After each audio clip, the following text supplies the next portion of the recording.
Dad would bring the husbands home, and he'd be doing business with the husbands, and Mother would have to entertain the women folk during the day and even at night. And how many cakes? they were a good team. They really were. They were an excellent team. How many cakes I made for his customers? And and so in love with each other. That's the only thing that could have made Mother do all the things that she did. My children wonder, the devotion and the dedication. And more than I are dedicated, but not anything to each other, but not anything like Mother and Daddy were.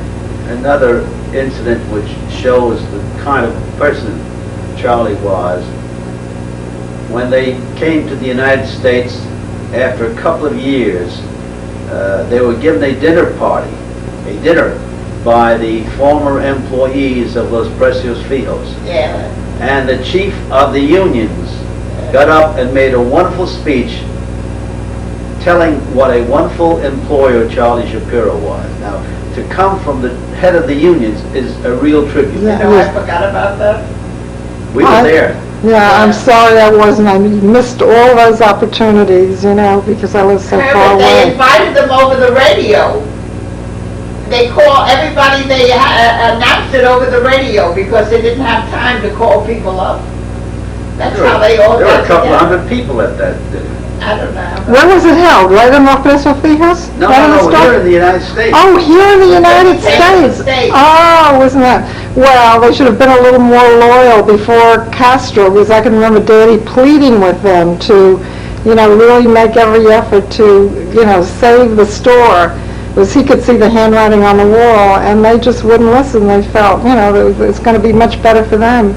And surely they were all marched out of the store, and Castro brought his people in. The store lasted how long? Do you know, Herbert? After Castro came in? Not too long. I think like a couple of years, maybe not even that. We first visited Havana in 1946.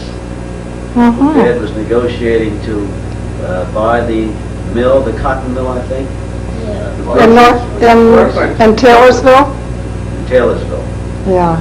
And I introduced Ruth to the family. Brought her over as my bride. Do you know, and inside we have a picture of a gathering with Ruth there, and before we leave tonight, I'm just going to take a quick little snap, a little picture of it, because it's a wonderful picture. She learned all about the Bacardi bar. That's right. Mother entertained her at the Bacardi bar. We should have had the movie there. We should have. So what do you think is a legacy that Daddy really left for all of us to... Closeness of family. Okay. One for all for one. There's another aspect to Daddy, that his integrity was of such a high caliber that I can remember during the war with the Japanese, he had a bill outstanding to Mitsubishi.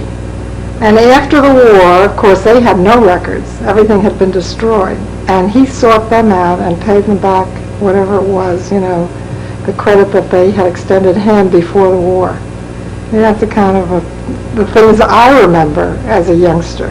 His word was his bond. Exactly. If he gave his word, that was it. Did not have to be in writing. Yeah. And then that's what he has taught his children. Right. Hopefully. We haven't come to the end of the line yet. But anyhow. Well, this was just lovely. I appreciate so much you doing this, because I really want to leave this for our children and our grandchildren. And I'm getting more professional all the time. I can just feel it myself, that this was really a good session. Good lighting and good participants. He also got great pleasure out of seeing other people become successful. His first paycheck, he bought his mother a set of dishes. He told me the first paycheck he had, he went to a place downtown and he bought his mother a set of dishes and carried it all the way home because they lived way far away.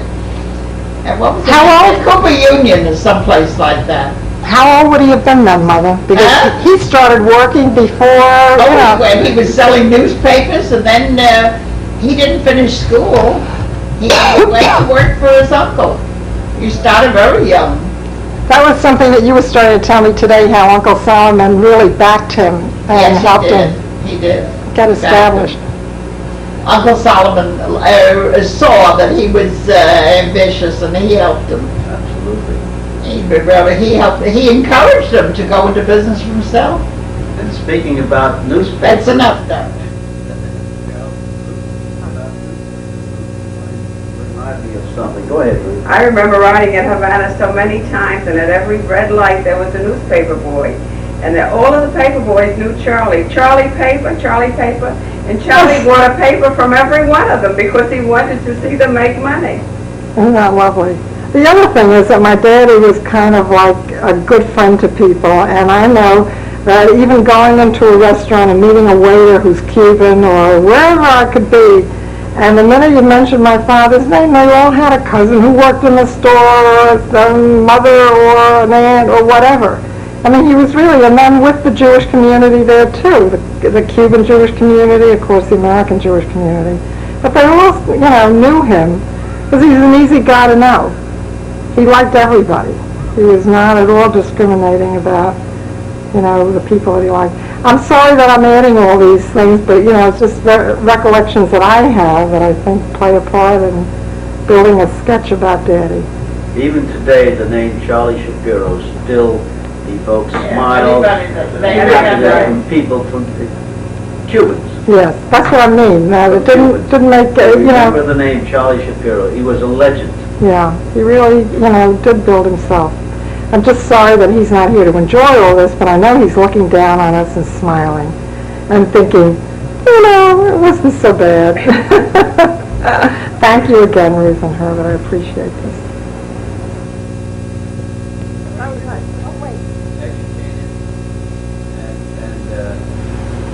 Charlie just loved doing business.